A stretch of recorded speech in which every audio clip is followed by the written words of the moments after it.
Ora, comiussa agora o episodio 50 e se do Horabours. No episodio de hoy vamos terminar historia do Japón. Para pouco sobre as medeiras do Brasil.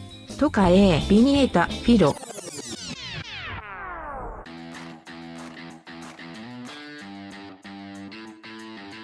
Arigato, Maria! Começa agora o episódio 56 do Hora Bolas, a história do mundo levada na esportiva.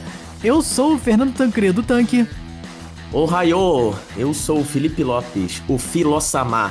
Evoluiu um nível desde o último episódio. Agora você é o irmão do Kami-sama, de Dragon Ball. O Kami-sama pode ser cruel, o Filó-sama também é cruel? Sou sempre cruel. Ele é cruel nos cortes e edições de episódio. E eu sou Henrique Gonçalves, o Nico Nemunashi Shogun, que eu também evoluí, eu era samurai, vocês lembram, né? Agora eu sou Shogun. Quem não entendeu porque não ouviu o primeiro episódio, não prestou atenção, volta lá, escuta. A questão toda da evolução aqui já é uma ligação com Pokémon, né? Com anime, e aí vai por aí. Episódio 56, que é a parte 2 do episódio 55. No episódio 55 a gente já falou bastante do Japão e hoje a gente termina e fala um pouco mais aqui desse país que tem uma história muito, muito legal. Mas antes da gente começar, dá aquela passada nas nossas redes sociais. A gente tá como @horabolaspod no Instagram e no Twitter. E estamos também aí nas diferentes plataformas de streaming, Spotify, Apple Podcast, Google Podcast, Deezer, Cashbox, Amazon Music e YouTube. Então aproveita para dar um subscribe na gente lá também. Mas então é isso, né, galera? Episódio 56 aí, a parte 2 do episódio 55. A gente fazendo esse combinado aqui de episódios em homenagem às Olimpíadas de Tóquio. E como a gente falou lá no episódio 55, acaba que a história do Japão é muito longa pra gente botar em um episódio só, né? No episódio 55, a gente falou um pouco dos diferentes esportes no Japão, os esportes mais populares do país. Depois começamos a falar um pouco da história, né? Eu contei a parte do Japão antigo, desde a fundação do país 600 anos antes de Cristo, e depois o Henrique contou a parte do Japão feudal, toda a história dos samurais, as diferentes brigas e a unificação do país, não é isso, Henrique? Pois é, a gente passou aí por toda a Idade Média e a porradaria pra todo lado, até que o Japão se unificou e passou por 2 séculos e meio aí de paz, que o Japão foi controlado pela família Tokugawa aí até 1868, portanto 268 anos. E um período em que o Japão ficou bem fechado para o mundo, tinha um regime até bem autoritário, embora tenha se desenvolvido muito internamente, né? E assim a gente fechou, né, o episódio passado. Exatamente. E hoje a gente vai continuar essa história do Japão mais moderno, ali a partir do final do século XIX, chegando até os dias de hoje. E vamos falar um pouco também da cultura do Japão, né? Que é um país bem único em relação à sua cultura, seu esquema social, até sua geografia. E a gente fecha aqui mudando um pouco de tema. Aproveitando aí o auge das Olimpíadas de Tóquio 2021, a gente vai fazer um apanhadão aqui de todas as medalhas do Brasil, não nessas Olimpíadas, né? No passado aí, a história do Brasil nas Olimpíadas. E também vai ser um resumo bem interessante para a gente fazer essa conexão aqui com o nosso Brasilzão tão querido.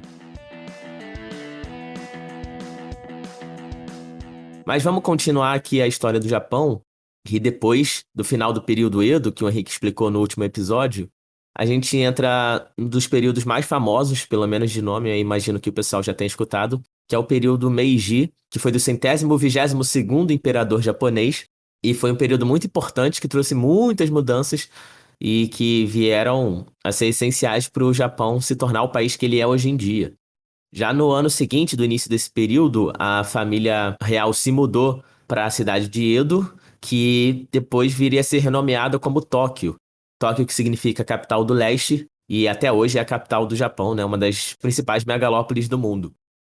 E Tóquio que tem esse nome, né, justamente para ser o oposto a Kyoto, né? Kyoto que era a antiga capital, e Kyoto, se reparar, as sílabas são justamente as sílabas trocadas de Tóquio, Tóquio, Kyoto. Exatamente. E além disso, Kyoto, um dos significados dessa palavra em japonês é capital. Seria chamar uma de capital e chamar a outra de Talpicá, né? É basicamente isso que eles fizeram. É a tal que pica, né? Mas ficou aí como Tóquio o nome. E no período Meiji também, o imperador voltou a ter o seu poder supremo nominal, que, como a gente também já explicou no último episódio, é basicamente ele como chefe de Estado, né? Não tem o poder de fato, mas voltou a ter mais importância do que ele tinha. E apesar desse poder do imperador, os principais nomes do governo japonês eram formados pelos antigos samurais e shoguns, e inclusive no início do período Meiji, o imperador tinha apenas 15 anos, então para ele era ainda mais difícil tentar governar. E esses ex-shoguns que estavam no governo, eles eram conhecidos como as oligarquias Meiji, e foram eles que basicamente comandaram todas as mudanças que o Japão passou durante esse período, eram os chefes de governo, de fato, e as mudanças que o país passou foram realmente muito significativas, porque esses shoguns tinham o desejo de transformar o Japão numa nação-estado moderna, que até então o Japão ainda estava muito atrás dos países ocidentais, por exemplo, em alguns termos de desenvolvimento, e eles queriam fazer frente a esses poderes imperialistas do Oeste, né, como a Europa, como os próprios Estados Unidos. Então, as mudanças que eles propuseram começaram abolindo a estrutura de classe do período Edo, que os domínios feudais e certa estruturação de classes, eles acabaram com isso e acabaram com o domínio de terras dos daimyos, transformando essas terras em distritos administrativos, que já é um conceito mais moderno. Eles também instituíram uma reforma tributária para recolher dinheiro vindo dessas terras. Eles retiraram o banimento ao cristianismo, que a gente tinha visto também feito no período Edo, para voltar a atrair, por exemplo, visitantes do Ocidente. E junto com isso, eles promoveram uma grande ocidentalização do país. Eles realmente queriam que o Japão abrisse suas portas e sua cultura para as grandes forças do Ocidente. Eles, inclusive, contrataram centenas de trabalhadores do Ocidente que ajudaram o governo praticamente como conselheiros nessa missão de abrir o Japão para visitantes de outros países. E uma das principais características desse período Meiji foi o crescimento da visão imperialista e militar, que a gente vai ver que o Japão nessa era aí realmente estendeu bastante o seu domínio, entrou em diversas guerras, e tudo começou em 1871, quando um navio japonês acabou se acidentando e parou numa ilha de Taiwan. Essa tripulação japonesa acabou sendo massacrada. E aí, 3 anos depois, em 1874, o governo japonês usou esse incidente como pretexto para atacar Taiwan, sendo esse primeiro dos grandes ataques militares japoneses. E eles mandaram uma expedição que acabou capturando as ilhas Ryukyu, que até hoje fazem parte do Japão. O principal líder militar nessa época era o Yamagata Aritomo, que ele era um ex-samurai, e ele foi a principal força do governo japonês nessa modernização do exército e realmente na expansão do Império Japonês.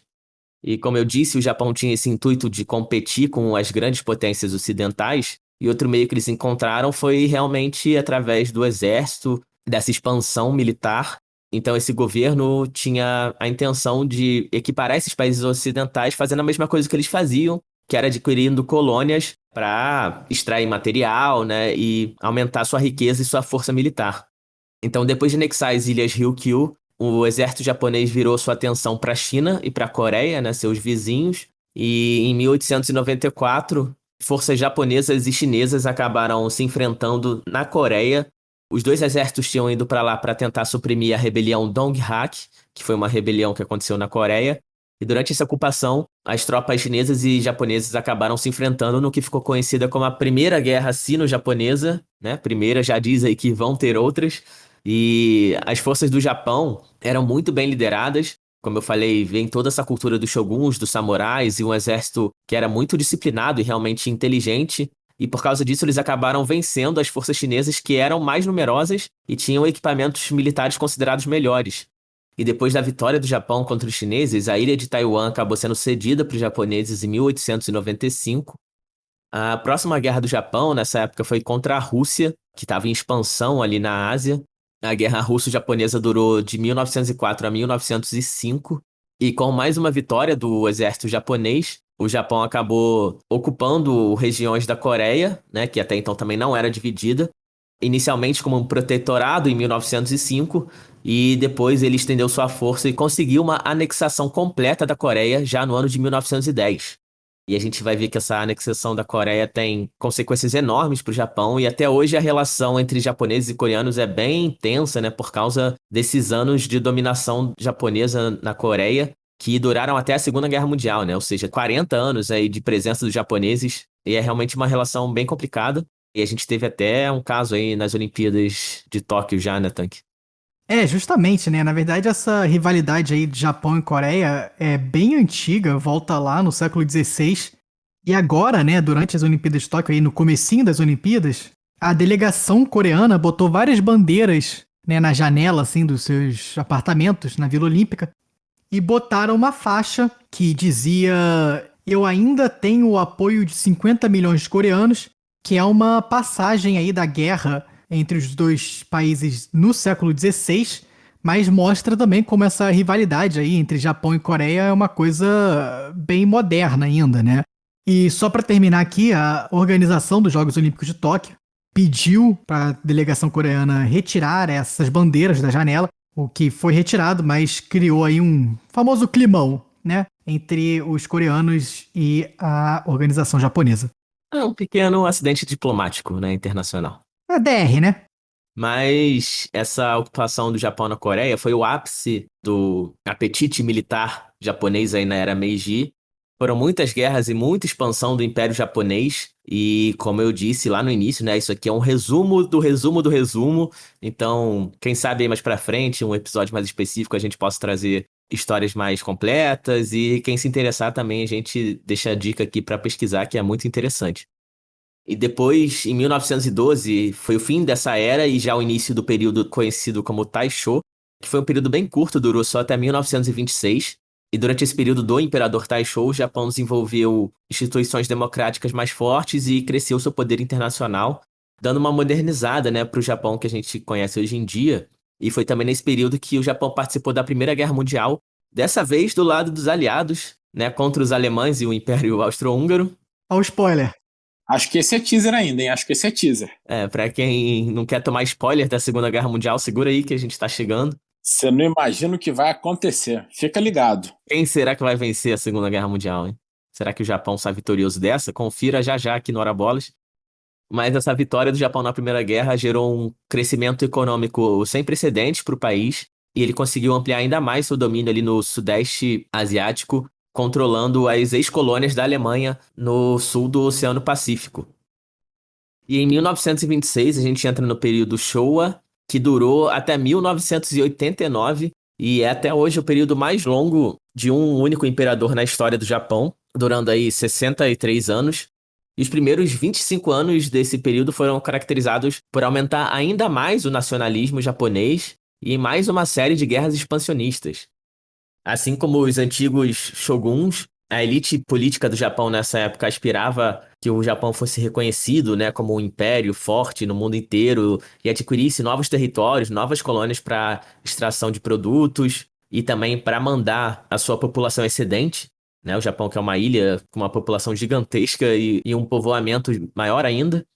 E por causa dessas ambições ocorreu a Segunda Guerra Sino-Japonesa em 1937, e o Japão chegou a invadir a China e obteve uma vitória muito importante na capital chinesa, inclusive. E foi durante essa guerra também que ocorreu o famoso incidente conhecido como o Massacre de Nanjing, né, na cidade chinesa, onde realmente o exército japonês exterminou aí parte do exército chinês e da população local depois de sua vitória. Já no ano de 1939, foi o ápice do Império Japonês. O país atingiu seu maior tamanho depois de várias adições territoriais, desde lá do período Meiji, que a gente contou. E a gente pode até botar uma foto aí no Instagram, que é bem interessante, ver toda a área que o Japão dominava, a área que hoje em dia é da China, a área que são as duas Coreias, e várias ilhas menores ali no sul do Pacífico. Mas 39 foi o ápice, né, do Império Japonês, porque logo depois ele começaria a perder um pouco de sua força. Ainda nessa Segunda Guerra Sino-Japonesa, o exército japonês não conseguiu derrotar o governo chinês liderado pelo Chiang Kai-shek, né, que é um ótimo nome, eu sempre gostava de falar na aula de história, Chiang Kai-shek. E a guerra acabou se tornando cada vez mais sangrenta, né? Foram muitos mortos para os dois lados. E essa guerra que só terminaria de fato junto com a Segunda Guerra Mundial já em 1945, e com a vitória chinesa, essas batalhas que acabaram se misturando, né? E o que também enfraqueceu bastante o Japão. Então, já entrando aqui na Segunda Guerra Mundial, como a gente já deu aí no nosso spoiler, o teaser, o Japão lutou a guerra do lado do eixo, com os alemães liderados por Hitler e os italianos liderados por Mussolini. E um dos principais movimentos do Japão na Segunda Guerra Mundial foi em 1941, quando ele mandou tropas para o Sudeste Asiático, ameaçando as colônias britânicas e holandesas ali no Oriente, né, que lutavam a guerra do lado dos aliados. E por causa disso, os Estados Unidos, o Reino Unido e outras nações ocidentais acabaram impondo um embargo total de petróleo ao Japão, que sentiu bastante, né? Por causa disso, no final de 1941, o Japão decidiu quebrar esse embargo usando a força do seu exército, e foi quando ele lançou o tão famoso ataque surpresa à frota americana na base de Pearl Harbor, no Havaí, né? Que tem diversos filmes aí para quem quiser assistir, é sempre um tema muito recorrente. E foi esse ataque que levou realmente os Estados Unidos a entrarem com tudo na Segunda Guerra Mundial, do lado dos aliados. E antes do revide americano, os japoneses conseguiram ainda invadir com sucesso outras colônias ali na Ásia. E foi nesse início da guerra, ali nos anos de 41, 42, que o Japão estava conseguindo vitória atrás de vitória, até que a maré começou a virar em 1942, quando as tropas aliadas conseguiram expulsar os japoneses das Ilhas Salomão, no que ficou conhecido como a Batalha de Guadalcanal, que também é uma batalha bem conhecida aí da Segunda Guerra. E durante esse período, o exército japonês foi responsável por diversos crimes de guerra e ganhou uma reputação bem ruim, assim, né, de extermínio e de fanatismo em relação ao seu governo, ao seu imperador, e por isso que justamente cometia esses crimes que depois foram julgados. E aí, em 1944, foi que a marinha japonesa começou a usar os seus esquadrões tão famosos dos pilotos kamikaze, como o Henrique explicou no episódio 55 aí, né, os ventos divinos. E esses ataques funcionavam porque os aviadores japoneses praticavam ataques suicidas contra os navios aliados. Então, o piloto ia lá com seu avião e se matava, né, e destruía um navio.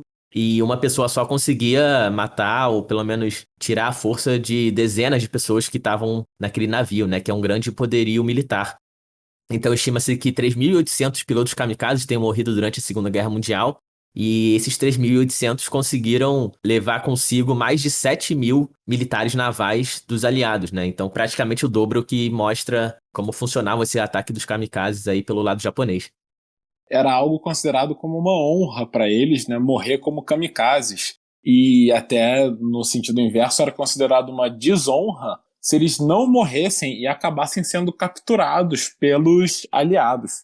E eles até, às vezes, tinham um ataque com vários kamikazes ao mesmo tempo, porque o navio poderia até, né, revidar e acertar ali um ou dois que fosse, mas ficava difícil evitar tantos kamikazes, digamos, de uma vez ali. E você tem que levar em consideração também todos que morreram antes de realmente conseguir chegar aos navios, né? Muitos deles foram abatidos antes mesmo de conseguirem completar aí a missão, né? E essa questão da honra, né? Isso é muito forte na cultura japonesa, né? Passa também por o que o Filó também já falou, dessa idolatria a um imperador, né? Que era muito forte nessa época e faz até um paralelo aí com o que acontecia nos outros países do eixo, né? Exatamente, né? Eles usavam a honra e o patriotismo de maneira distorcida para realmente levar o exército a fazer esses crimes. É interessante a gente ver essa política expansionista do Japão, né?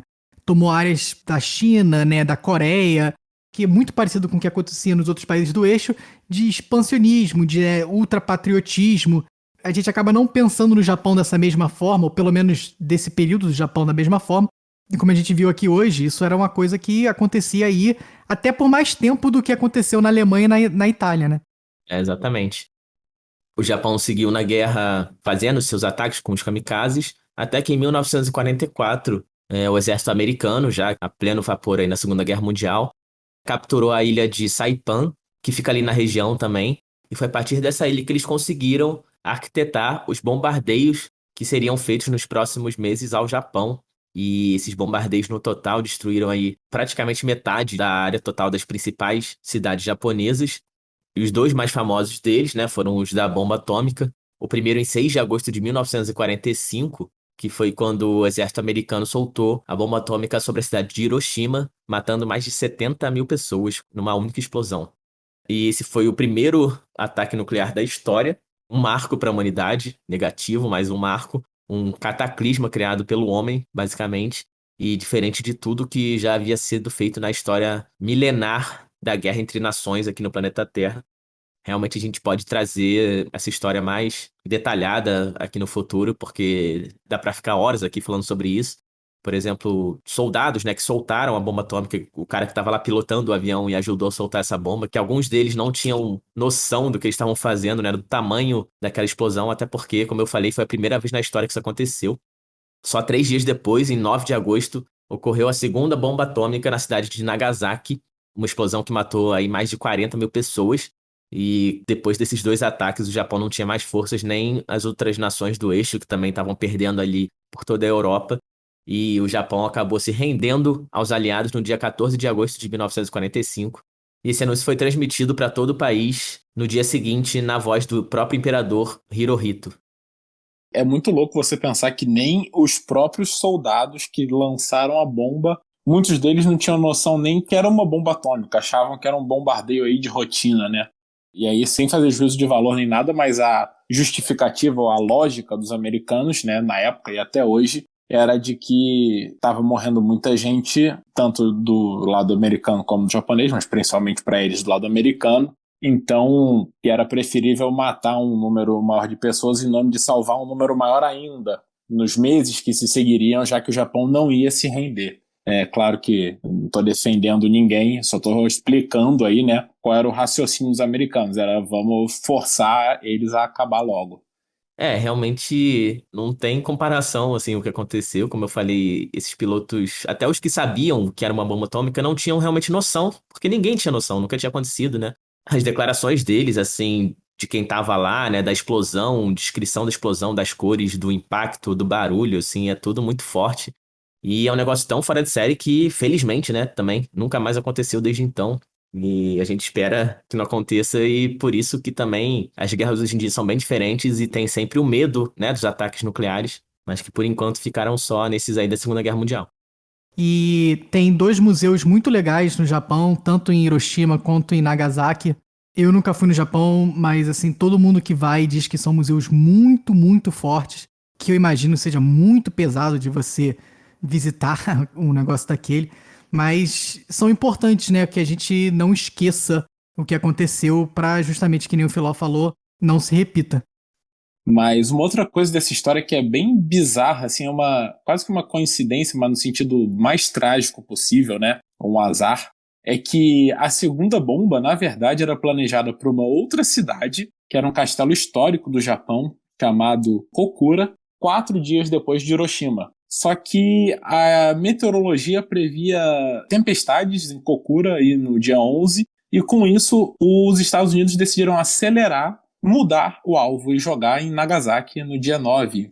E para piorar, Nagasaki está num vale. Então, quando a bomba caiu, toda a radiação está num vale. Então ela ficou meio que presa ali. E com isso aumentou o nível de radiação na cidade comparado a Hiroshima, causando um efeito mais forte ainda. É uma das maiores atrocidades, né, que já aconteceu na história da humanidade. Uma coisa muito bizarra de se pensar hoje em dia, né, e que não aconteceu há tanto tempo assim. E acredita-se que as 2 bombas atômicas juntas mataram entre 129 mil e 226 mil pessoas. É um número aí horrível. E a maioria dessas pessoas civis, né? Com certeza. Bom, e depois da derrota na Segunda Guerra Mundial, foi aí que o Japão perdeu a maior parte do seu antigo império, incluindo a região das Coreias, voltando a ter seu tamanho normal aí que tem até hoje. E o interessante da região das Coreias é que foi aí que teve a divisão, né, entre Coreia do Sul e Coreia do Norte. A parte dos aliados liderada pelos Estados Unidos ocupando o que é atualmente a Coreia do Sul, que é um país aberto ao exterior e até hoje muito influenciado pela própria cultura dos Estados Unidos. Do outro lado ficou a Coreia do Norte, né, até hoje um regime comunista que na época era liderado pela própria União Soviética e foi também um auge de conflitos e interesses ali durante a Guerra Fria. Mas voltando para o Japão, o país, depois da Segunda Guerra Mundial, foi ocupado pelas forças estrangeiras. E essa primeira ocupação estrangeira no Japão na história foi cercada aí de dramas políticos, sociais e muita transformação no país, que ficou sob ocupação dos aliados de 1945 a 1952. O imperador foi permitido permanecer no seu posto, né, como chefe de Estado no trono, mas ele teve que renunciar a seu status de divindade, justamente para frear um pouco aquilo que a gente explicou aqui do ultranacionalismo e dessa idolatria à figura do imperador. Foi nessa época também que foi criada a nova Constituição japonesa, que garantia mais liberdades civis, direitos trabalhistas e o voto das mulheres. E depois de poucos anos, na verdade, de reconstrução após a Segunda Guerra Mundial, o Japão já começou a ter um crescimento bem impressionante. E foi quando o país realmente virou o Japão que a gente conhece hoje em dia, né? Ele reemergiu aí depois da Segunda Guerra Mundial como uma grande potência econômica no mundo e também uma potência cultural que influencia aí os outros países até hoje. Diversos quesitos, desde música, né, até entretenimentos, animes, até nos esportes mesmo, nos carros e diversos outros segmentos. E a gente para a história do Japão por aqui, né, que já chegou no Japão que a gente conhece. E vamos passar aqui para falar exatamente disso que eu estava citando, né, da cultura japonesa e como ela é tão importante para o mundo todo. Vamos falar um pouco então aqui agora do Japão, da política, da geografia e também da cultura desse país aí tão único e tão importante no mundo. O nome do Japão em japonês é Nippon, traduz literalmente para origem do sol ou terra do sol nascente. E a gente explicou essa história na parte 1, né, no episódio 55. Mas o nome Japão, né, que é como a gente chama aqui no Brasil e também diversas línguas usam uma forma desse mesmo nome, isso vem, na verdade, de como o pessoal na Malásia chamava o país Japão. A palavra que eles usavam, acho que é Jepang, eu não sei exatamente como é que pronuncia. E os portugueses, né, que o Henrique também já comentou sobre os portugueses na parte 1, no episódio 55, os portugueses acabaram pegando essa palavra emprestada, que na verdade era como o pessoal da Malásia chamava o Japão e não o Japão se chamava, né? Mas foi assim que surgiu então o nome Japão para o país. O Japão, como a gente bem sabe, é um país com uma população imensa, é a 10ª maior população do mundo, com cerca de 128 milhões de habitantes, e mais de 95% da população japonesa tem origem no próprio arquipélago japonês, né? São aí descendentes dos povos que a gente também já falou na primeira parte, Jomon, o Yayoi e a Yunis, que se estabeleceram aí há milhares de anos atrás no arquipélago. O restante da população japonesa é composta por imigrantes, e a maioria deles vindo aí de outros países orientais, né, como Coreia, China, mas aí sim vem aqui o momento patriota, que a maior colônia de imigrantes ocidentais no Japão é brasileira, né? Vamos, meu Brasilzão! Brasileiro é uma praga em qualquer lugar do mundo, né? Não tem essa. Vamos invadir! Mas a colônia brasileira é a 3ª maior colônia de imigrantes no Japão, ficando só atrás das colônias coreanas e chinesas, que também estão ali do lado, né? Pois é. Queria dizer que a gente já tem o bronze jogando em condições adversas. Estamos aí contra os favoritos. E essa relação Brasil-Japão também deu fruto aí a maior colônia japonesa fora do Japão, que é aqui em São Paulo, né? No centro da América Latina, que é uma colônia gigantesca. Tem bairro da Liberdade, tem uma cultura muito rica. E mais uma forte ligação entre o Brasil e o Japão, que também nos gerou coisas incríveis, como o pagode japonês, né? Japoneses cantando pagode, que é sempre um grande momento. Se você não viu, procure no YouTube, que você não vai se arrepender. Esse vídeo a gente tem que colocar no Twitter, porque é maravilhoso. Dica de entretenimento da semana aí pra vocês. Essa é realmente imperdível. Você vê aí que japonês é um povo inteligente, né? Eles cruzaram o mundo, imigrando, e aí eles podiam escolher pra onde ir, foram pro melhor lugar, pro Brasil, não foram pra Argentina, né? Pelo amor de Deus. E essa conexão aí Brasil-Japão ficou tão forte que o Japão apareceu até no hino da bandeira, né? O japonês tem 4 filhos. E o Japão que já participou de Copa América também, né? Então... Tá tudo em casa. Aí é fácil. Participar de Copa América, qualquer um participa. Agora, eu desafio vocês a cantarem o hino real da bandeira, né? Porque pra mim só é japonês tem 4 filhos. Mas voltando pra falar aqui da população japonesa, a maior cidade do Japão é Tóquio, a capital, que tem em sua região metropolitana uma população de aproximadamente 37 milhões de habitantes, o que faz da Grande Tóquio a cidade mais populosa do mundo.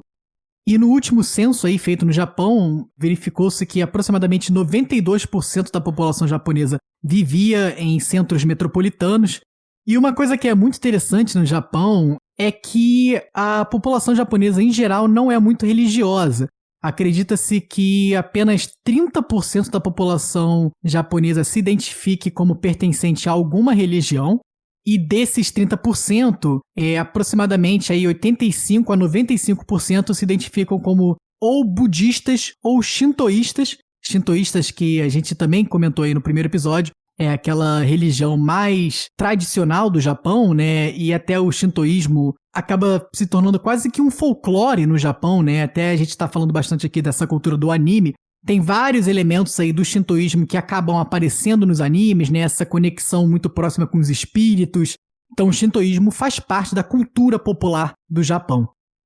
Passando para falar um pouco da geografia japonesa, o país é um arquipélago de 6.852 ilhas, com as 4 principais sendo Honshu, Hokkaido, Kyushu e Shikoku, que juntas representam aí 97% da área terrestre do país, sendo que Honshu é a principal delas, né, onde fica Tóquio, ficam aí as principais cidades do país.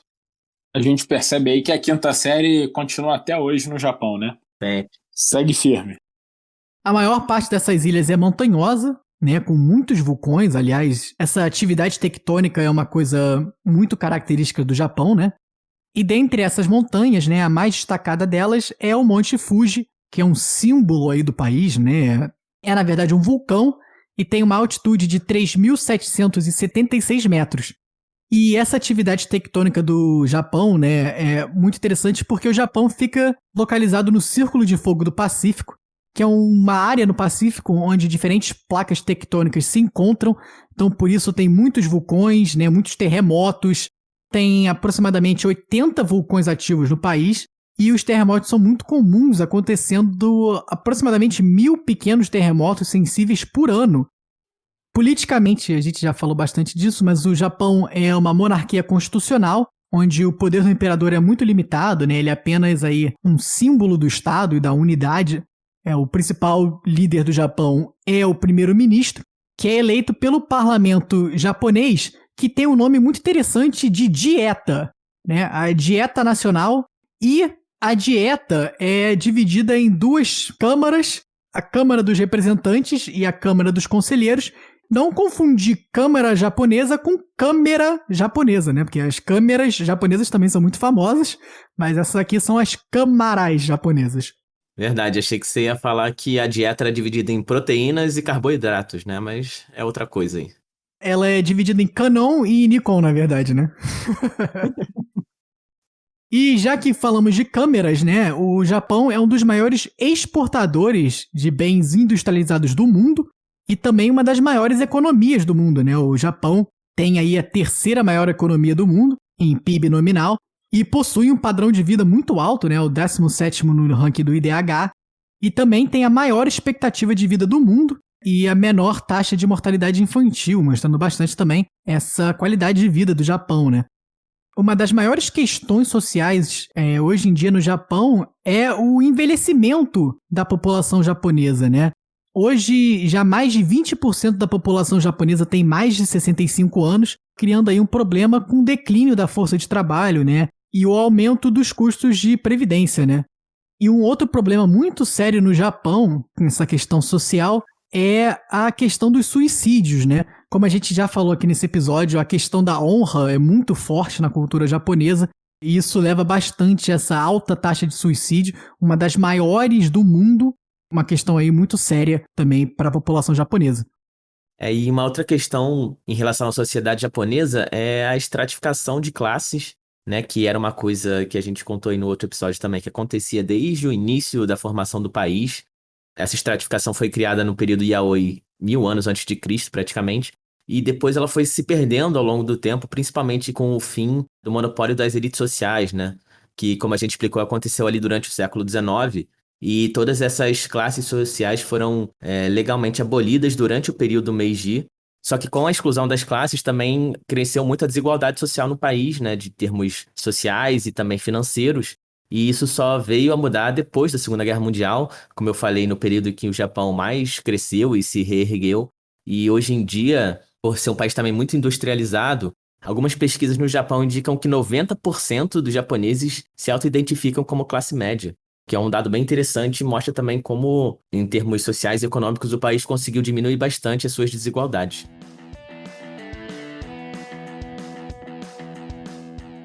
Passando agora para falar da parte cultural do Japão, o Japão tem uma cultura muito única, né? E exporta bastante essa cultura, né? A gente acaba recebendo muita coisa do Japão e a maioria delas aí bem diferente de tudo que a gente conhece. Alguns dos exemplos aqui, né, de cultura japonesa que estão muito infiltrados já na nossa cultura também, tem a parte culinária com os sushis, os próprios mangás e animes, os tokusatsus, que são aí os filmes de super-heróis, né, os Power Rangers, muitos deles e todos geniais, além também de outras coisas, né, como as artes marciais, karatê, judô, kendo, o taekwondo, tudo isso originados no Japão, os bonsais, né, que são aquelas árvores em miniaturas, que são também muito legais, os próprios jardins japoneses são algo muito comuns, e os videogames, Nintendo, Sega, PlayStation, tudo isso são japoneses. Nós três aqui usamos bastante dessa cultura japonesa aí, de tudo isso que eu falei agora. Melhor nem entrar aqui nisso, senão vamos ficar mais 2 horas falando no episódio. Vai ficar mais longo que uma saga de Dragon Ball isso aqui. Vai ser mais um episódio só pra falar de anime, outro de videogame, outro de sushi e por aí vai. Mas tudo isso cria essa cultura popular japonesa, né, que ficou muito famosa no mundo. A gente aqui que nasceu nos anos 90, né, a gente cresceu com muitos desses animes. E isso, assim, faz parte aí já da nossa história, né? A gente sempre assistiu e foram os desenhos que a gente assistia quando criança. E em termos da indústria do entretenimento, né? O Japão realmente é uma das principais aí no mundo. E aqui pro Brasil, a gente pode considerar que é a segunda, talvez, ou terceira, junto ali com algumas da Europa, do Reino Unido, mas tirando os Estados Unidos, com certeza, é a indústria que mais influencia aqui nós brasileiros. Mas antes de eu terminar a minha parte aqui, eu queria falar um pouco também de outras partes culturais do Japão que são mais antigas, né? Talvez aí mais clássicas. O Japão tem um complexo próprio de artes muito únicos, com técnicas artesanais de bonecas e objetos, né? Como os bonsais que eu já falei, diferentes cerâmicas muito únicas do Japão, os origamis, né? Não é só ficar fazendo aí cisne de origami, né? Aquilo realmente é uma arte tradicional japonesa. Tem diferentes danças muito próprias do Japão, o Bunraku, o Kubaku, o No, Hagaku, o Shubu, entre outras. E a maioria dessas danças são danças que têm um fundo religioso, né? Eram danças que aí há centenas e milhares de anos atrás eram usadas em cerimônias religiosas. E como a gente está falando bastante aqui nesses 2 episódios, a continuidade na história do Japão é muito impressionante e apesar de talvez não terem aí o mesmo fundo religioso, elas ainda são presentes na cultura japonesa. Só sei que o Henrique tá se segurando aqui, né? Por causa do nome dessas danças. Tava rindo no mudo. Não, essas danças todas aí, depois vem o fundo, não deu pra segurar. O Brasil pegou uma parecida, né, com essas danças japonesas e fundou o Balanço-Ku. Essa é boa também, faz sucesso. E aí depois veio o Kuduro também, né? E também para pegar aí uma cultura um pouco anterior aos mangás, uma arte que é muito famosa japonesa, também é belíssima, que são as xilogravuras japonesas, que ficou conhecida vulgarmente aí como a estampa japonesa, que em japonês é o ukiyo-e, uma mistura aí de pintura com entalhamento, com estampa, né? E a mais famosa delas é a Grande Onda de Kanagawa, que é um quadro belíssimo. E essas xilogravuras, elas são muito interessantes porque eles pegavam a madeira, eles entalhavam a madeira no formato da pintura, e aí eles pintavam a madeira, né, com as cores que eles queriam, e aí estampavam aquilo no papel, quase como se fosse um carimbo muito grande, né? Você fazia ali o contorno do carimbo, pintava, e aí você carimbava aquilo no papel, e eram muito tradicionais aí, especialmente entre os séculos 17 e 19. Vale a pena vocês também darem uma conferida nisso. E vocês estão vendo aqui que eu estou deixando para o final a parte mais polêmica da cultura japonesa, que é a culinária japonesa, que muitos adoram, muitos acham absurdo. Eu vou ficar aqui do lado que adora, e toda a base de arroz, né? Ele é consumido desde o café da manhã até o jantar. Vai gostar de arroz assim lá no Japão, né? E uma curiosidade aqui sobre a culinária japonesa, em 2013, a culinária japonesa se tornou patrimônio cultural da humanidade, né, reconhecido pela Unesco, mostrando aí bastante também a importância, né, da culinária japonesa para a cultura do Japão e também, por que não, do mundo. É, muito bem feito. E lembrando também que a comida japonesa que a gente come aqui não é necessariamente a comida japonesa tradicional e diária do Japão, e muito menos com cream cheese no meio, né? Mas que é bom e é isso que importa. Não vai chegar no Japão achando que você vai encontrar Hot Philadelphia lá, nem cone frito, né, com massa de Hot Philadelphia. Mas é bom. É bom pra caramba, só não é japonês.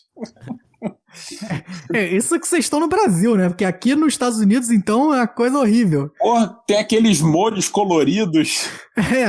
O pessoal adora botar um guacamole no meio do sushi. Não tem sushi que não leva abacate aqui, é impressionante. Bom, passando então agora para as Olimpíadas e para o desempenho do Brasil nas Olimpíadas, eu vou falar aqui de cada uma das 129 medalhas que o Brasil ganhou, né? Mentira, não vou não. O Filó me mata antes de eu terminar de falar. Mato mesmo. Henrique selecionou 5 e as outras 124 ficam na parte 3 aqui da história do Japão, no episódio 57. E só lembrando que se você quiser dar uma sugestão de tema, você pode aparecer aqui no Hora Bolas, né? O seu podcast preferido, como todos sabemos. Esse tema foi uma sugestão aí do Guilherme Mombelli, nosso ouvinte querido aí de longa data. Pediu para que a gente contasse mais sobre todas as medalhas brasileiras nas Olimpíadas, ou a história do Brasil nas Olimpíadas, né? O Mombelli que pediu algumas vezes, né, pra gente fazer esse tema aqui. Então fica a dica aí, se você quiser um tema, é só mandar em todas as nossas redes sociais, mandar no private pra gente no WhatsApp também, várias vezes, aí eventualmente a gente faz. Não precisa ser tão insistente assim também, né? Não precisa assim. Mas você viu que deu certo, né? Deu certo. Demorou, mas deu certo. Mas o Brasil, que participou de 23 das 32 Olimpíadas até agora, a de Tóquio é a 32ª, e ganhou 30 medalhas de ouro, 36 de prata e 63 de bronze ao todo, 129 medalhas, como eu já falei, né, que eu vou contar todas elas.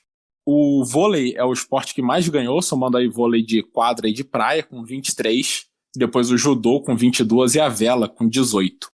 Mas a história do Brasil começou lá em 1920, na primeira Olimpíada depois da Primeira Guerra Mundial.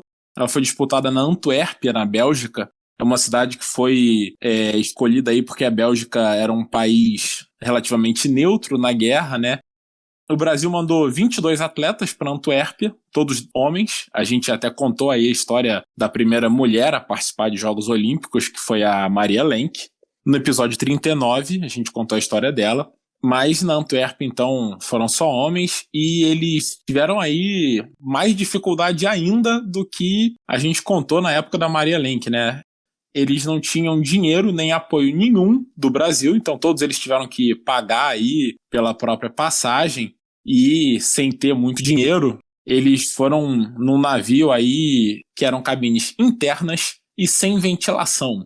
Eles decidiram então, em vez de dormir nas cabines, ir pro bar, e eles dormiam no chão do bar do navio depois que o bar fechasse. E aí acordavam no dia seguinte para treinar no convés do navio. Eu fico feliz que a equipe de tiro não tenha tido nenhum erro aí, né, no convés do navio. E bom, não bastasse essa viagem difícil, eles, quando chegaram em Portugal, eles descobriram que o navio não ia chegar a tempo na Bélgica. Então eles saíram do navio em Lisboa, pegaram um trem para a Bélgica, só que nessa viagem de trem teve chuva e aí acabou molhando e estragando uma parte das armas e munições. Não bastasse isso, eles acabaram perdendo mais uma parte das munições quando chegaram na Bélgica. Então eles chegaram lá nos jogos sem munição, sem arma, sem comida, sem nada basicamente. Mas começaram a jogar cartas com os outros e rapidamente ficaram amigos dos americanos, que emprestaram 2 armas e 2.000 munições, que eram 10 vezes mais do que os brasileiros tinham quando chegaram lá. E assim, com essas armas emprestadas, a equipe de tiro brasileira conseguiu 1 ouro, 1 prata e 1 bronze. O ouro que veio do Guilherme Paraense, o xará aí do nosso Guilherme Mombelli. E quando ele ganhou a prova, ele bateu justamente um americano na final. Os americanos então protestaram, dizendo que porque ele era militar, ele estava roubando e não podia competir nas Olimpíadas. emprestaram as armas quando acharam que brasileiro não era nada, e aí, quando perderam, ficaram sentidos. Quem melhor pra emprestar arma e munição do que americano, né? Foi a melhor escolha que os brasileiros fizeram aí. E depois americano chorando, porque é do exército. Ah, fala sério. Pois é, né? Tomou na cabeça dos brasileiros. E com isso, o Brasil acabou terminando em 15º na Antuérpia. Claro que tinha muito menos países na época, mas acabou sendo um resultado bem significativo. Era a primeira vez que o Brasil participava das Olimpíadas e chegou a ser anunciado aí na cidade do Rio, em alto-falantes, sistemas de som, que o Brasil tinha ganho uma medalha de ouro nas Olimpíadas. Eles foram recebidos com festa quando voltaram, né? Mas que não continuou. Nas 4 Olimpíadas seguintes, o Brasil não ganhou nada, absolutamente nada.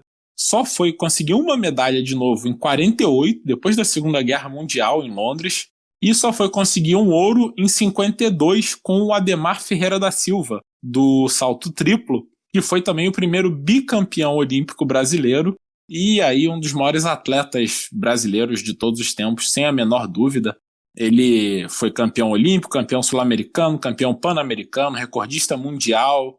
Como muitas outras histórias do atletismo, o Adhemar Ferreira da Silva saiu de uma infância pobre, teve bastante dificuldade.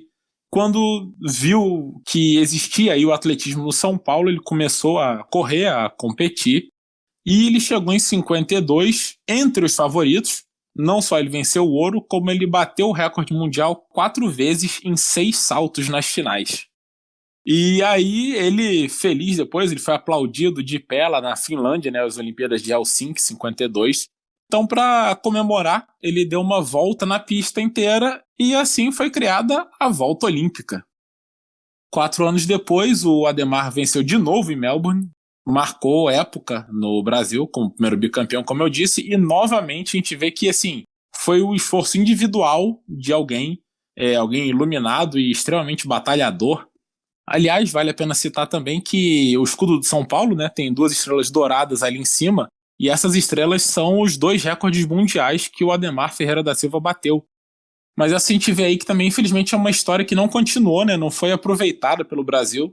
Depois disso, o Brasil ainda passou mais 24 anos sem conseguir uma medalha de ouro, entre 56 e 80. A gente até contou essa história quando a gente falou das Olimpíadas de 80 e 84, no episódio 8, lá atrás. Foi em 80 que o Brasil começou a ter uma participação um pouco mais forte em relação à disputa de medalhas nas Olimpíadas. Antes disso eram coisas bem esporádicas e, como a gente falou aí, são só 3 ouros, né? Os 2 do Adhemar e o ouro do Guilherme Paraense no tiro. E é também aí, a partir de 80, que a gente começa a ver a grande participação dessas modalidades, que, como eu falei, foram as que mais deram medalhas para o Brasil, né?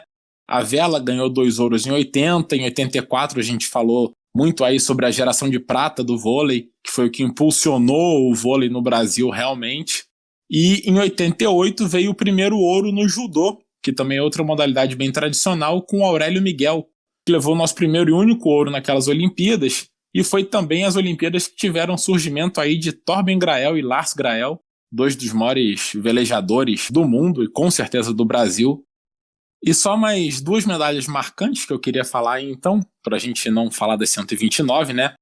Uma delas foi em 96, na estreia do vôlei de praia nas Olimpíadas, foi quando veio o primeiro ouro feminino do Brasil. O vôlei de praia fez uma final brasileira naquelas Olimpíadas, Sandra e Jaqueline contra Adriana e Mônica. Quer dizer, veio não só uma, como 2 medalhas, né? O ouro e a prata, mas foi bem marcante porque em 70 anos de participação brasileira, mais de 70 anos, nunca, né, uma mulher brasileira tinha conseguido um ouro.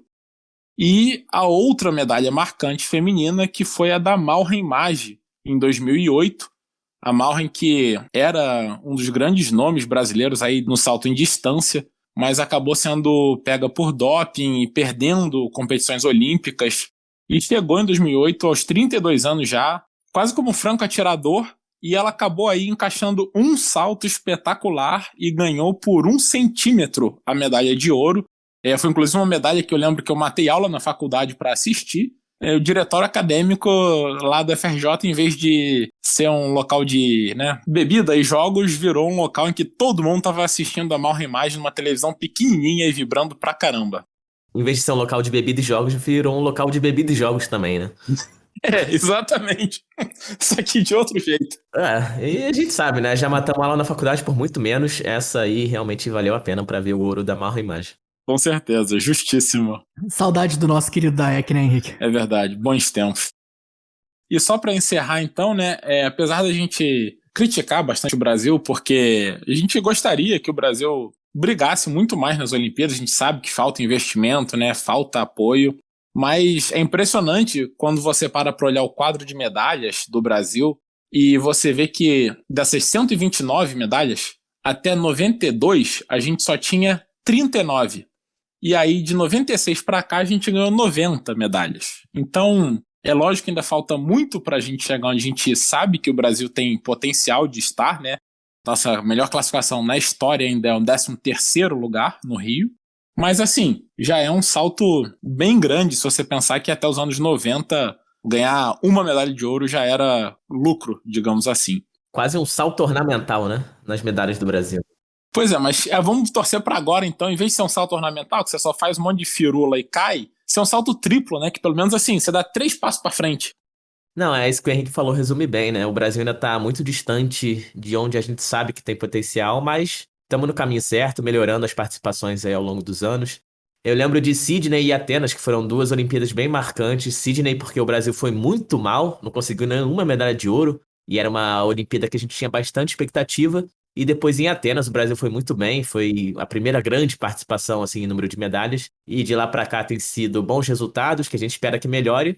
E as Olimpíadas atuais que estão aí a pleno vapor, já se encaminhando para o final. A gente está gravando aqui um pouquinho antes, né? Então a gente espera que o Brasil esteja representando aqui o nosso podcast e já esteja com novas medalhas de ouro, de prata e de bronze. Quem sabe é a melhor participação na história do Brasil nos Jogos Olímpicos. O Brasil é ora bolas na Olimpíadas. Exatamente. Pois é, na falta de um país que utiliza uma bandeira laranja e roxa, né? A gente fica com o Brasil mesmo. Mas é isso então, galera. Com isso a gente chega aqui ao final do nosso episódio 56. E espero que vocês tenham gostado aí dessa nossa dobradinha aqui de episódios. Foi uma ideia diferente para cobrir a história tão longa aí de um país milenar. Mas espero que vocês tenham gostado. Manda aí pra gente nas nossas redes sociais o que vocês acharam. A gente tá com @orabolaspod no Instagram e no Twitter. E estamos também nas diferentes plataformas de streaming, então dá aquele subscribe lá também. Com isso, eu aproveito para agradecer aqui os meus roommates do Parque Olímpico. Obrigado, Filó. Obrigado, Henrique. Esse quartinho vai ter festa, hein? Delícia! Adorei, gostei. Opa! Valeu, pessoal. Espero que vocês tenham gostado aí. Foi bem divertido fazer esse episódio aqui.